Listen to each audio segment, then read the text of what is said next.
हप्तै पछि माइत आएँ भनेर मेरो माइतमा कदर भएन हेर्नु यहाँ मेरो मम्मी यहाँ बिजी पुरै यता छैन यस्तो गर्मीमा आगो ताप्दै हुन्छ मेरो मम्मी म आएको आधी घन्टा भयो वास्ता छैन यस्तो पनि हुँदैन म 1 महिना मात्रै आउँछु माइत मेरो केही बेइज्जत हुन्छ भन्दै हुन्छ भिडियो बनायो भनेर मम्मीले आउनु न मम्मी घरमा इपा के छ यहाँ हेर न यही भदैले गर्दा म हप्तै पछि माइत आउने हो के नि भन भदौ फुपू फ्राइडे आयो माइत आऊ भन्ने हो के नि तिमीले हो नि अब कुन फ्राइडे आउनु अब यो फ्राइडे अनि भोलि के खाने अरे भोलि के खानु बोला कि मलाई भन त के खाने भोलि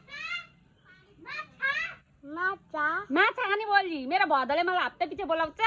फुपू फ्राइडे आयो आउ न भन्दै मया लाउँछ म अनि मुन्टोले नि झुटे